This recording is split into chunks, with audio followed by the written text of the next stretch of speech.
Hi everybody, my name is Alan. On behalf of the crew, I'd like to welcome you to another edition of Bridging Heaven and Earth. You know, if people have been watching Bridging Heaven and Earth consistently, which I guess a lot of people do all across the country, I guess they see the different shows at different times. You know, lately we've been talking a lot about the tremendous levels of conflict in the world. And I always say, well, if I didn't tell you what date this show was being shot or when we were taping it, would you know what date it was from the amount of conflict? And most of the time the answer is no, because seemingly there's always a tremendous amount of conflict going on. In one place or another, there's a level of war, there's a level of famine, there's a level just of repression, a level of disharmony that's so great that it's so obvious to us. And if I told you we were taping this show on March 21st, 2003, and it was the week that the American-Iraqi-British war, whatever, had begun, would it make a difference? It would, in the sense that maybe more bombs are being dropped this week. Maybe there's more suffering in one part of the world than another part of the world. But really, what is peace? What is the peace that we talk about on Bridging Heaven and Earth? What is the peace that all the spiritual teachers and masters have come into this world to talk about? When they talk about peace, are they talking about the absence of war only? That we're not torturing and killing and maiming and bombing each other and strapping bombs to ourselves and going on buses? Of course, that's a start. That would be good if we didn't do that to each other. But wouldn't it even be better if we knew the love that we all are, if we knew the connection between us all? Wouldn't that be even better? Wouldn't it be truly what we all want if we knew that oneness, if we knew that truth, if we knew that love? The love that Jesus talked about, the love that Krishna talked about, the love that Buddha talked about, the love that the roots of all the religions are about, is about that love. We are all the same love, and we can know that. In a human body, when we know that infinite, when we know what people call God, or all the different names for it in all the different religions, it feels like love.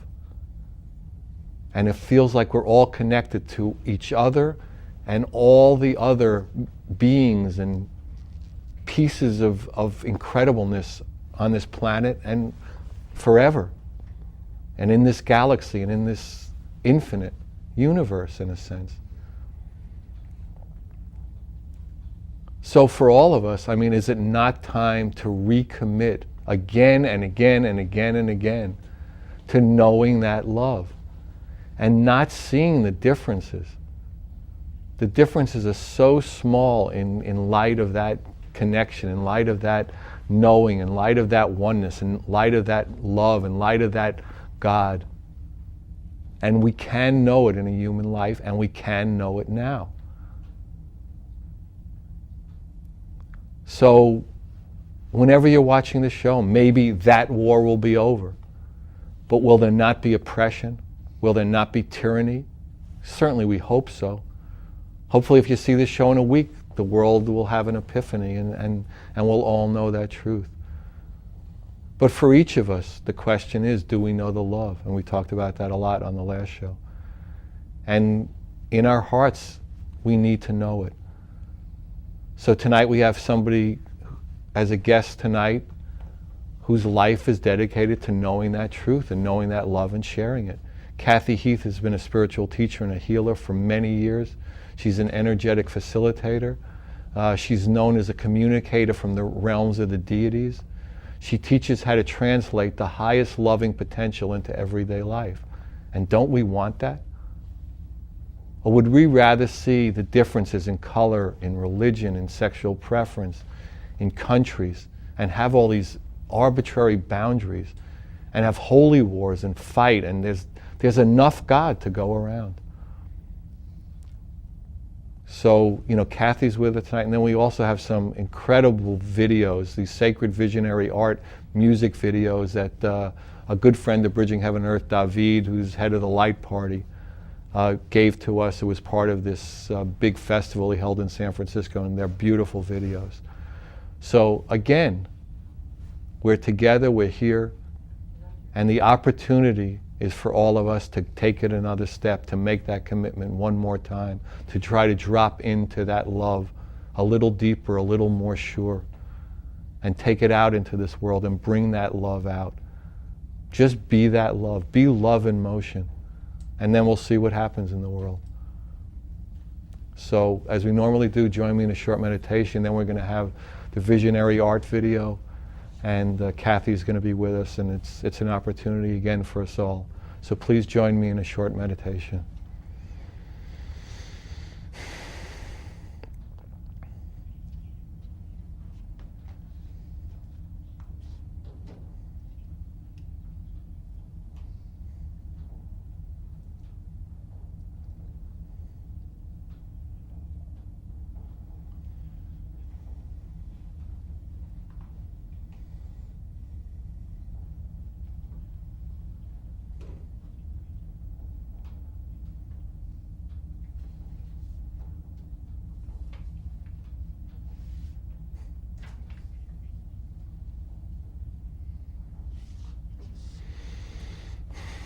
Hi. We really don't have to keep hurting each other.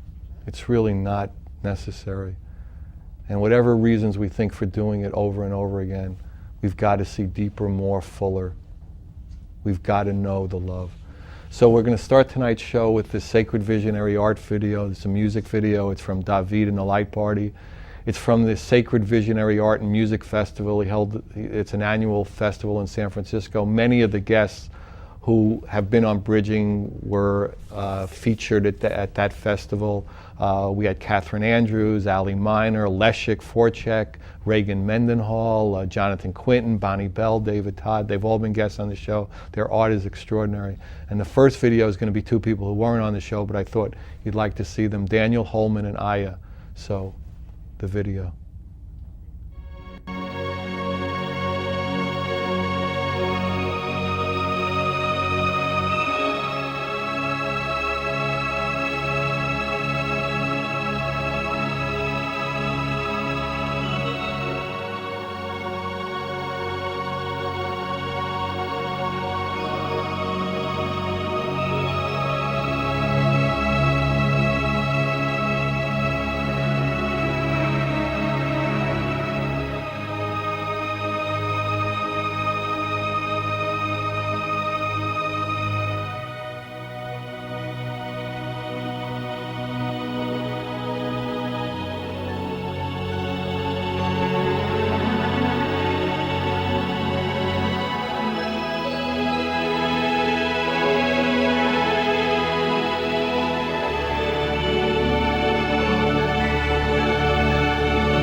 Hi,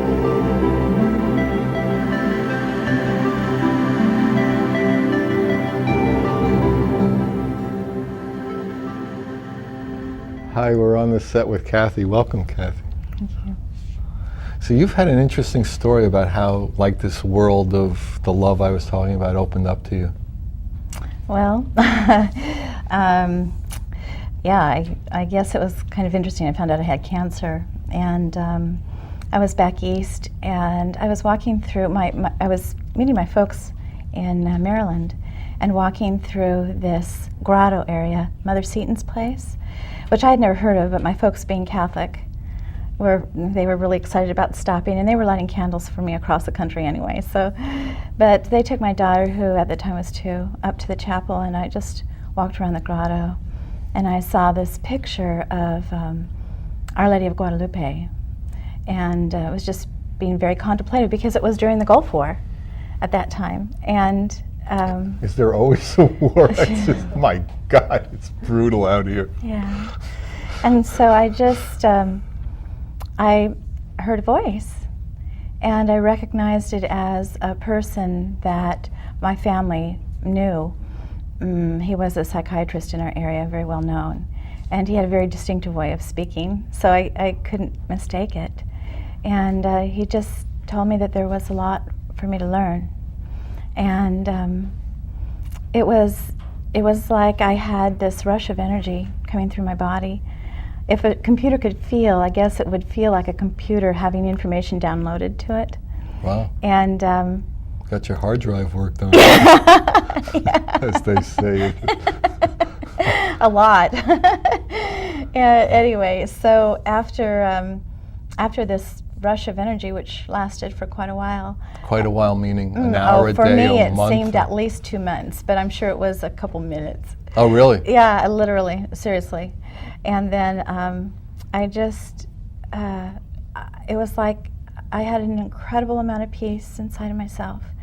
And it was like I was looking over the whole world and just understood there was a bigger picture. And I just started crying and crying and crying. And I walked down and saw my folks, and they were crying because my daughter, who was only 2 at that time, had picked up this beautiful colored leaf and had shown it to them and said, "Mommy's really sick. She needs our prayers." And we didn't know at that time, or she didn't know at the time, that I had cancer. Wow. So it's a big psychic day for you guys. Yeah, Wow. The whole family. My God. Wow. So it just started the process. I went back home afterward, and I found out that the woman that picked me up from the airport was a very dear friend of Vaughn's, the man that appeared to me in the grotto. And so I told her about the experience. And she said, "Cathy, what you don't know is before Vaughn died, he told his wife that he wanted to visit 2 places on earth. One was Bethlehem, and one was Mother Seton's place, because he had been there before and felt it was one of the most spiritual places he had visited." So when I went back home, I had the surgery and went through the treatments. And so every night he came to me and started teaching me things. But I had a really hard time believing that I was talking to a dead person. Mm-hmm. So a dead psychiatrist. Yeah, on top of I thought it. you needed a live psychiatrist at the time. Holy Christ. Why can't I get a live psychiatrist? It was probably cheaper. I mean, yeah, at least I didn't have to pay the $125 an hour. Holy Christ. And you were laying down anyhow. So yeah, what the perfect, heck. Right? But so he just started proving to me over a 2-week period, to the degree that I just could not distrust it. Like how? He would ask me to go to his wife and give her information that only he would and she would understand, that the 2 of them shared together. So I got up the gumption and called his wife and said, "Louise, Did she know? Was he spiritual? He went to Mass every morning. And the other thing I found out about is that he went to Mass at the church in our town, that and he sat right in front of the statue of Our Lady of Guadalupe. He did a lot of, I guess, practice and prayers to her, because he had gone down to Mexico and learned a lot about that vision. Wow. So, which I found out later from Louise. So, but anyway, she hesitated for a little bit, but the information that he gave me to tell her, she realized could only have been known by him. And then the other thing that happened is that he had a friend who was a monk in the San Ynez Valley, and she told this monk about what had happened, and he said, well, believe Cathy, because Vaughn has also come to me. And this was a Catholic monk. It was, yeah, so he gave me a lot of messages to give to her, and then to other friends, personal messages. But then I thought, nah, this is just still too weird. So I thought maybe I was telepathically communicating to these people. That was easier for me to believe than still talking to a dead person. So what he did was start to predict things that happened very quickly that were very unusual. So, give me a for instance. We have this friend whose husband owns a lot of nurseries in the area, and he had me call her up and say, just be really patient with your husband, because he's going to be going through a very difficult time. He will lose thousands of dollars worth of his plants, his seedlings. And so she wasn't really sure about all of this and said, okay, Cathy, when I called her. But then 2 days later, she called me really early in the morning, and a freak storm had come in through the night and blown out some of the panels in the nurseries, and they estimated they had lost about $10,000 worth of plants, seedlings. Wow. Yeah. So just really unusual things that I wouldn't have known about.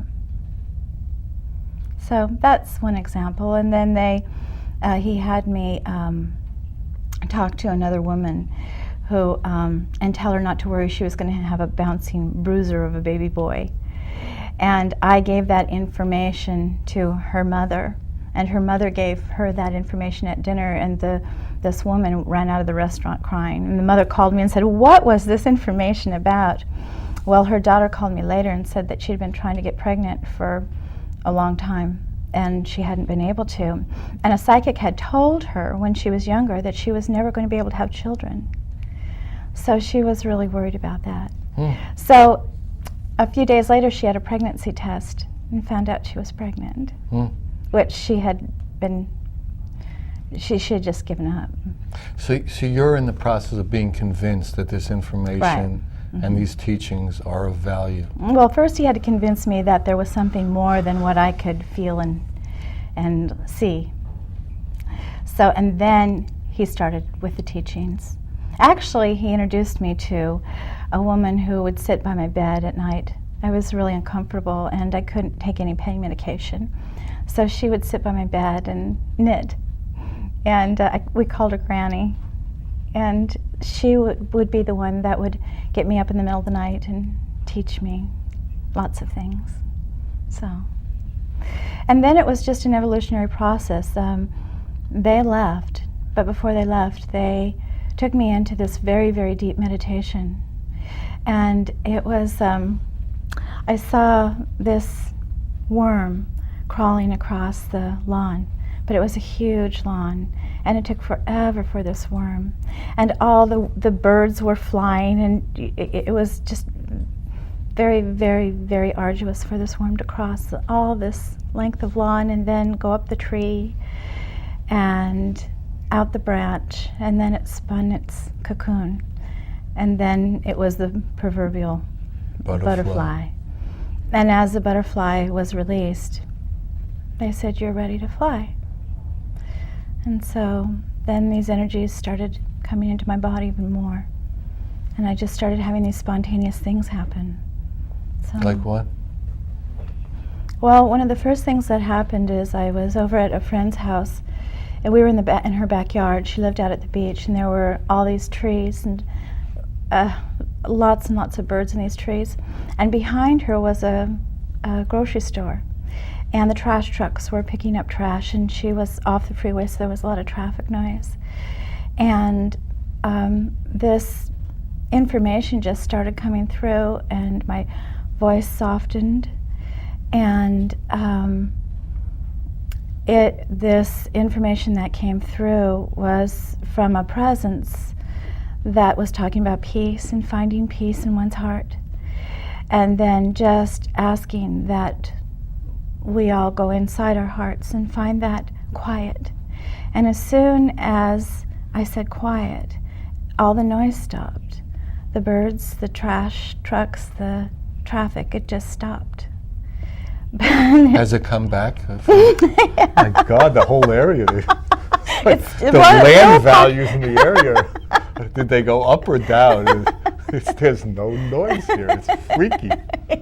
That's one little pocket. This one little backyard with a quiet yard. And then it lasted for how long? Until I started speaking again. I see. And then it just started And back up again. she heard the silence too. Oh yeah, she still talks about it. In fact, there were several people there, but she is now in Albuquerque, but she still talks to. She had to move. It's too quiet Oh my there. God. Turn the TV on, no sound comes out, nothing. It's brutal here. Yeah. So that was one of the things that happened, but that really sort of woke me up and thought, oh, what's happening here? So then I started networking with people and asking a lot of questions. And then I was introduced to a man who I feel has really been an extraordinary teacher to me, James Kent. And he lived... See the fellow from Santa Cruz you're talking Yes, about? He lived at the ashram in Oakland, the Siddha Yoga ashram. The Muktananda? He studied under Swami Muktananda. And Baba Muktananda taught him how to give Shaktipat, which was something that Baba Muktananda could facilitate. And it's a very powerful, dynamic, energetic healing quality tool.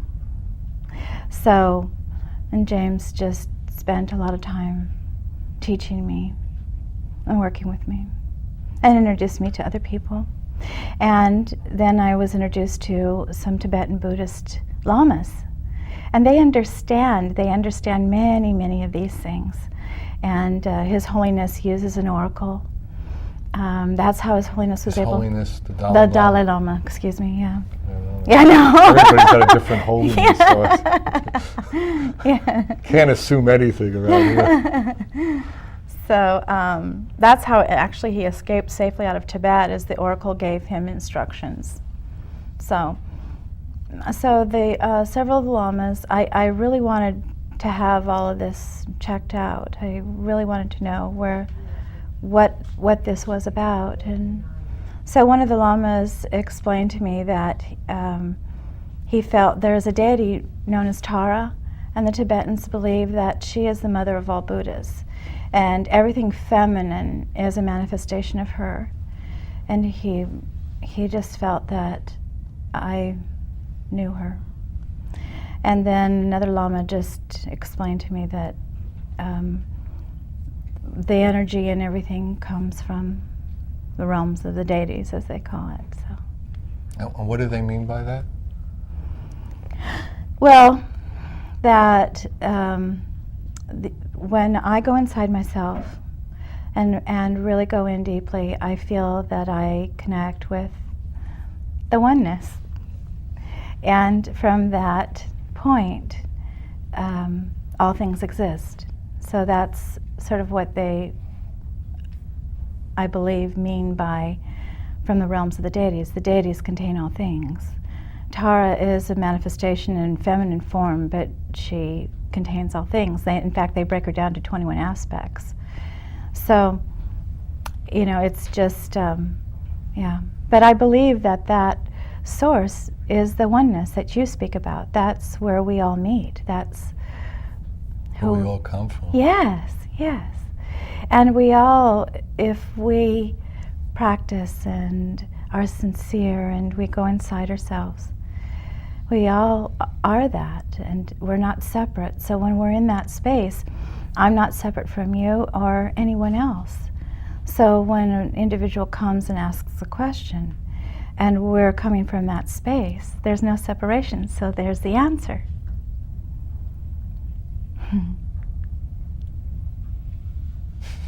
Okay, show's over. That's it? We've done it?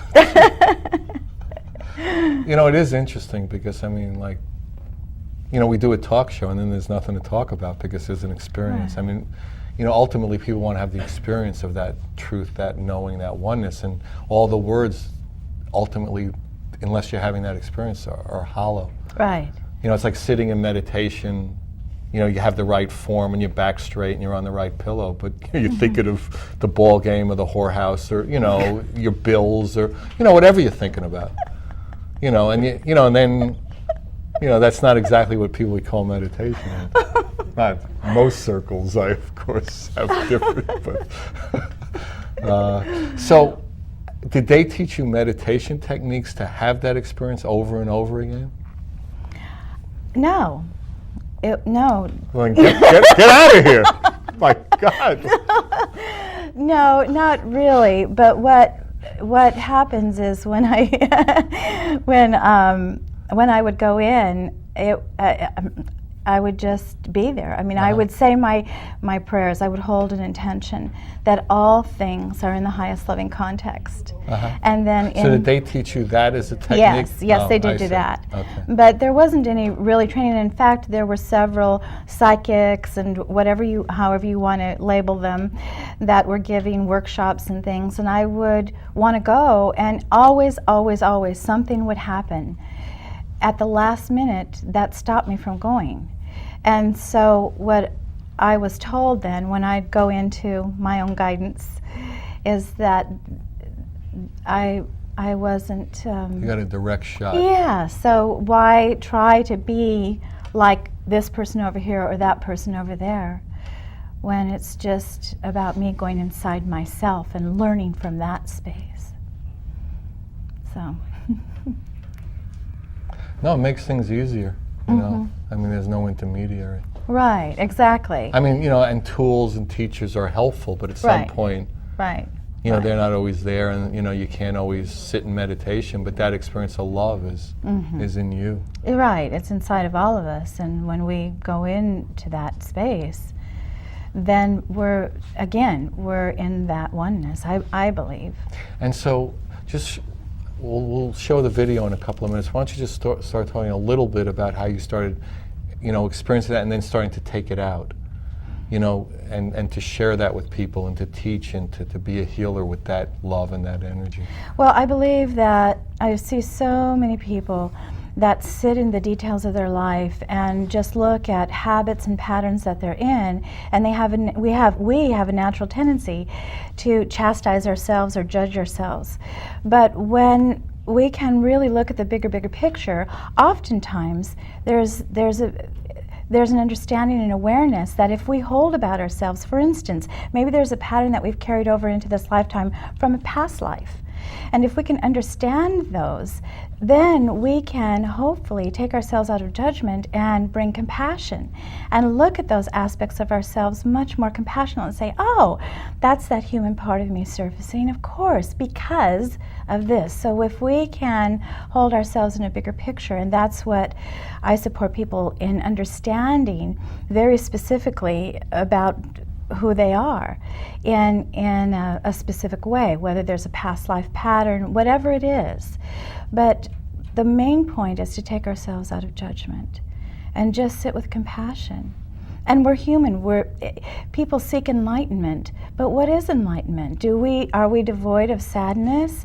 Are we no longer going to have fear or anger? I don't believe so. I think that's part of the human component.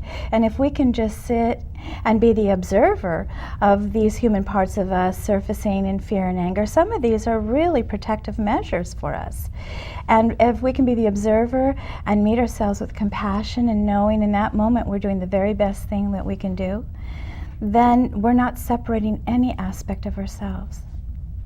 Okay, yeah, maybe we'll talk a little bit more about that, you know, when we come back. Okay, so we'll show the second sacred visionary art music video. This one has the artists Josephine Wall, Allie Miner, and Catherine Andrews. As I said, Allie and Catherine have been guests on the show, and their art is really beautiful. So we'll see that, and then we'll come back and talk to Cathy some more.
Cathy.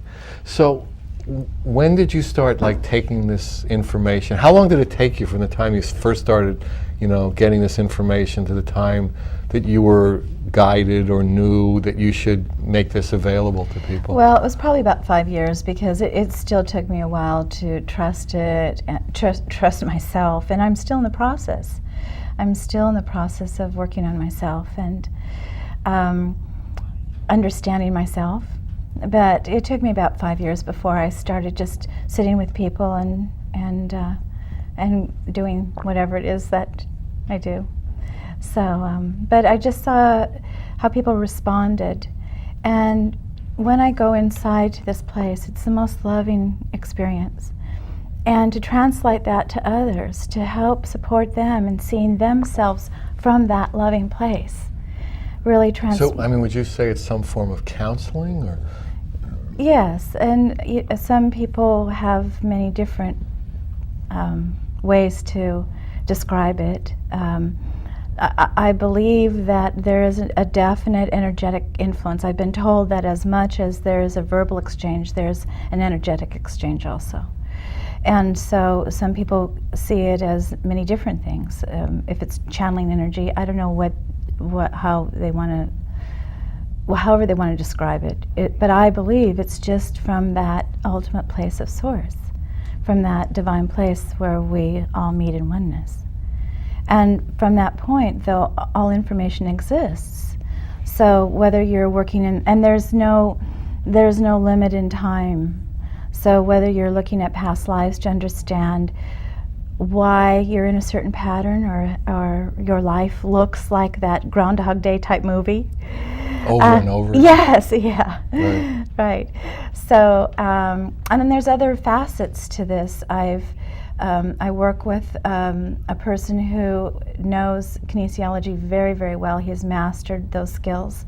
And we do tandem sessions where I literally look at a person's body, and I can tell whether that person is deficient in certain things. Like what things? Well, like vitamins, minerals, or sometimes that will come up for them if there's certain organs that are let's say stagnated in energy, and they could be supported through nutrition or energy, or if there's an emotion there. And most often, if there's stagnated energy, there's an emotion held in the body. And so we access the information around that, talk about the emotion. Again, it might be a past life influence, whatever. And then Michael is able to release this through different modalities that he's studied and been trained in. But you also, if you do solo sessions, if you I fly absolutely, solo, yes. you can also energetically move that energy and move through it. Yes, it's really a different process. It's a dynamic process when we're in the tandem session, because Michael has the facilitating tools, and he also has an energetic quality. Also, I feel that oftentimes when I go into these energies, I have a tendency to not be very grounded, and so he has a very supportive grounding influence, and that translates too. But you also teach workshops. And in the workshops, yes, there we do isn't a workshops. Specific healing for one person. There are groups of people. Correct. And how does that work? What do you do there? Well, we usually just go in and give teachings. We oftentimes will just go inside, and there'll be certain teachings about whatever is current in that moment. Oftentimes we're giving teachings around the ego and the egoic structure, and what that can look like, what that can feel like, how we experience that, and how we can bring the ego into balance. It's not about wanting to get rid of the ego. It's about seeing that the ego can be in partnership to us. It's not about separating ourselves anymore. And oftentimes I find that people want to say, oh no, I have to get rid of my ego. But that's not it at all. It's to understand that the ego has been a protector of ours, and how we can work with it and coordinate with that. And so that we're in the experience of the totality of who we are, rather than separating us further. And would so it be that for each person, would it be different? Like one person's floor is another person's ceiling kind of thing? Yeah, absolutely. And it depends upon the individual and what the individual is working with. The egoic aspect may surface into fears and things that are unique to that individual. So the point of it is to give tools and to literally support us in our everyday lives. We can have etheric teachings, and these are wonderful, and we can have these huge, loving, divine, blissful experiences. But we're in human bodies, and how do we translate that into our everyday life? Go ahead. Tell all the millions of people watching. I'm sure some of them could use a little hint every now and then in the war-torn areas we live in. That's, yeah.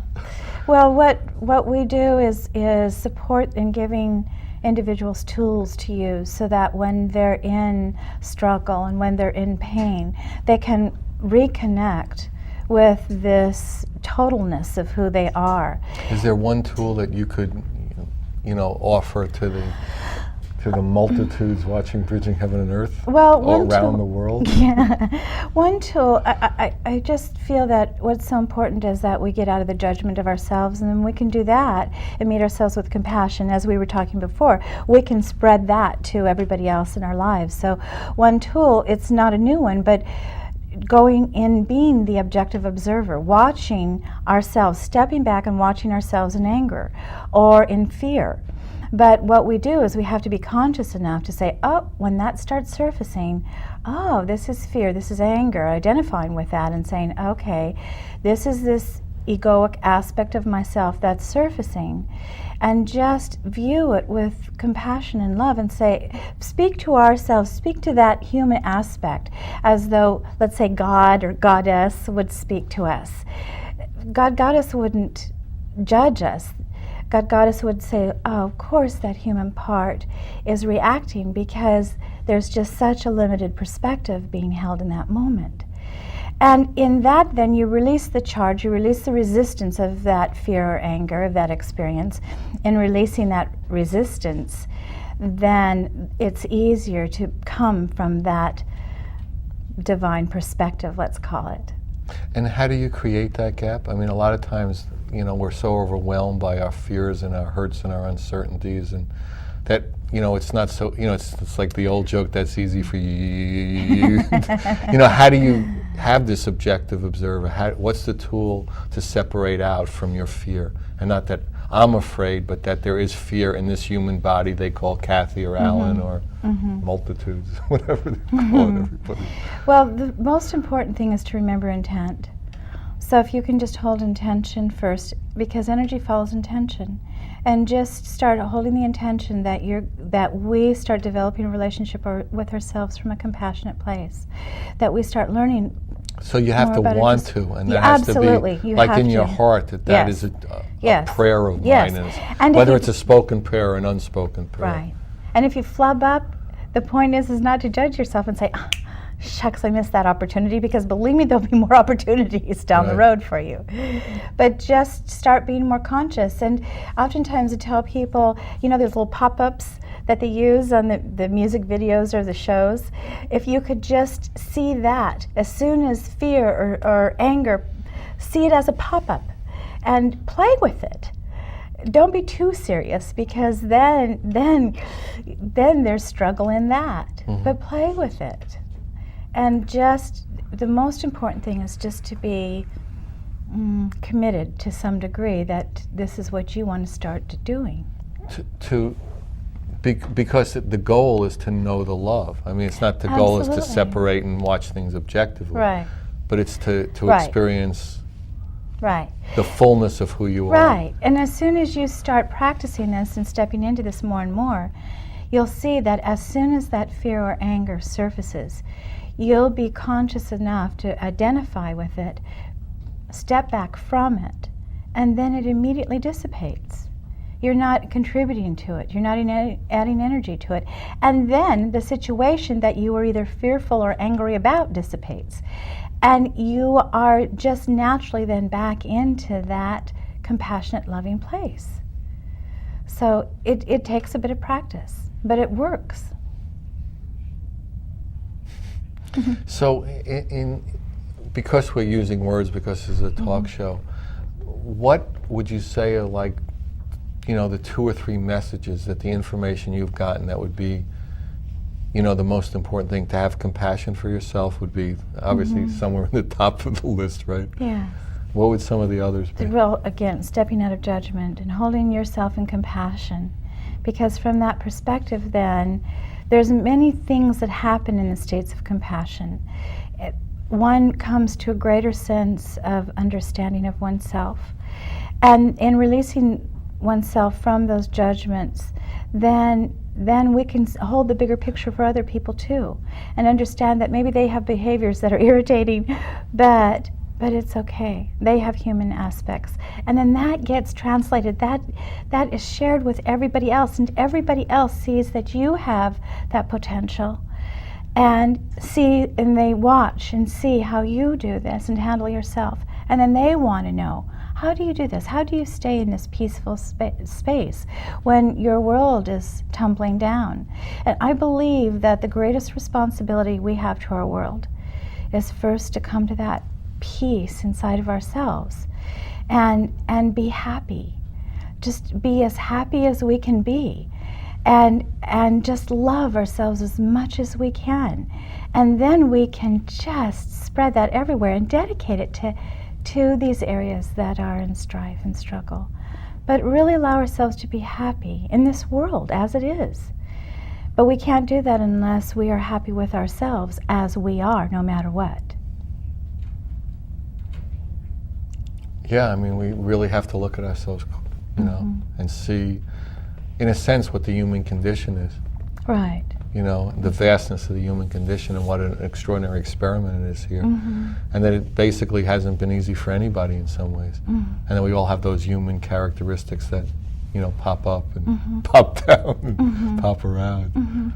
Our scientists are talking about dark matter and such, and that they believe that there's just a very small percentage that is actual physical, and the rest is dark matter. And within dark matter exists that energy that moves all things in our galaxies. And if we can break that down and see ourselves in that, and use that as an opportunity to understand we're all the same. Whether we're looking at a galaxy, whether we're looking at our universe, or whether we're looking at ourselves, it's all the same. But when we start breaking it down like that, then we start finding that we have the capacity to hold this bigger picture, and we don't get lost in the details, and the details that continually separate us from ourselves and separate us from our potential, our highest loving potential. We can do the details, but we just don't identify with them. We're Right. not attached to them. We aren't so immersed into them that that's all that we become. We understand that, yes, these aspects surface, this fear and anger, the detail of going in and having to wash dishes or scrub toilets, but it's not the only thing we identify with. We know that as we are that householder, as we are the banker, as we are this, as we experience fear, these are just all aspects of who we are, but there are many, many, many, many more aspects, and we don't get lost in the details of the fact that that's the only thing that we are.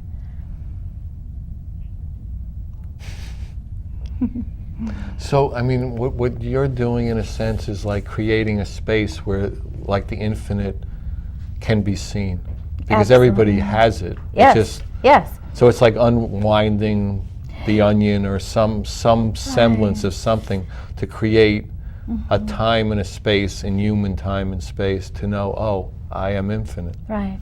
And we all express that, I believe, in different ways.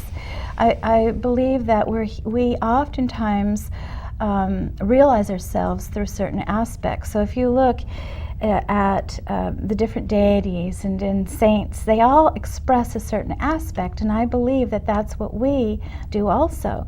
So in experiencing these different aspects, then again, it's really important though that we understand it's just an aspect, and there's many other aspects for us to learn about too.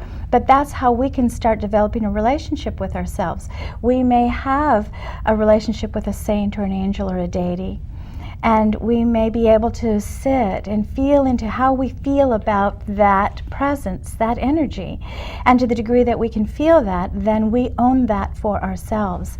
And that's what I support people in doing, is realizing themselves in that way, but not get lost into only identifying Right, identifying with a certain Buddhism or a certain religion or a certain country or a certain sect or your teachings or... Correct. No, the whole point is to support the individual in a way that they blossom. I may have energies coming through my body and et cetera, and it may express it a certain way through my system, but how does it express it through your system? And it's exciting to be able to encourage the individual to learn how to realize that for themselves. To be their own flower, yes, to be their own yes. bloom. And give them really specific dynamic tools to help them realize that. So it's not just sitting here and talking. It's a literal teaching process. Okay, let's do this and let's do that. And step by step by step. And all the while seeing that individual's highest loving potential and all the while supporting that individual in that potential. And people really like to be supported in that potential, obviously. Absolutely. How many and we need, that seems to be what we really need. How many people do we have in our lives that can support us unconditionally and can see that really these aspects that surface are just that, that's all. And how do we not know that in a past life we've been crucified and etc. And so we contract when we're asked to be out there or whatever it is. So if we have a bigger understanding of who we are, then we're much more capable.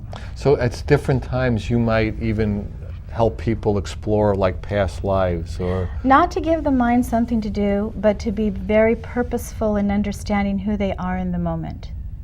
Yes, because our minds have so much to do as it is, and they're they pretty can become, busy. Yeah. Pretty busy, those little minds. But oftentimes it's helpful to understand a past life experience, so that when we understand that there's a pattern in our life that is from a past life experience, so there's a pattern and energetic influence that supports us in this pattern that is a limiting experience for us, then we can come to an experience of compassion around ourselves and that understanding.